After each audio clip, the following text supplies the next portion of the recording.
Search करें अवामी news. मुल्क भर की ताज़ा तरीन खबरों से बाखबर रहने के लिए सब्सक्राइब करें हमारे चैनल को और बेल आइकन ज़रूर दबाएं।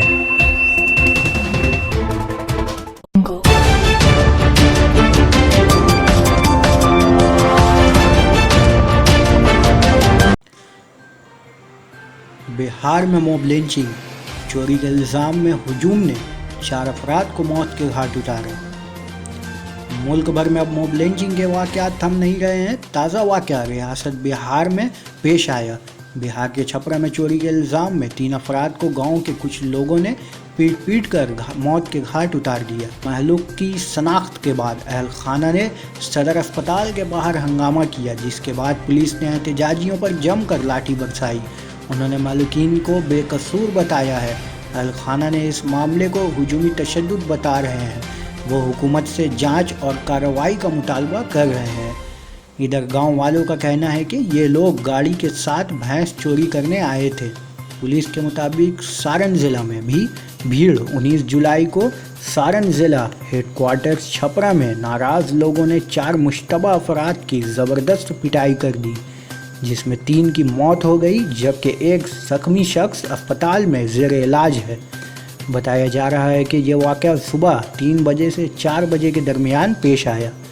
वहीं मीडिया रिपोर्ट्स में बताया गया है कि बनियापुर इलाके में 4 लोगों को मवेशी चोरी के इल्ज़ाम में पिटाई की गई।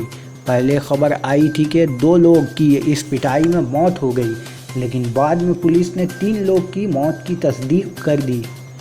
इस दरमियान मालिकीन के घर वालों का कहना है कि मवेशी चोरी का गलत इल्ज़ाम लगाकर उन्हें मारा गया है और कसूरवारों की जल्द अज जल्द गिरफ्तारी होनी चाहिए। नंदलाल टोला गांव के बाशिंदों का इस वाक़े के ताल्लुक से कहना है कि 4 चोरी मवेशी चोर ने करने की मकसद से आए थे, लेकिन वो पकड़े गए।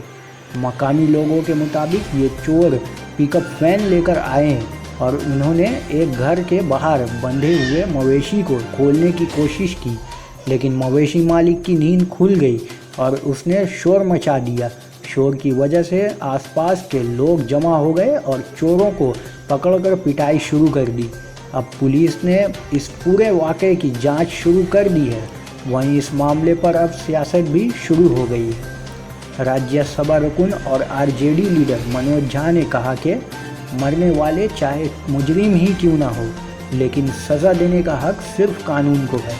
मनोज झा ने सवाल किया, बिहार में भीड़ इस तरह से हावी हो चुकी है कि सरकारी निज़ाम ठप हो जाए।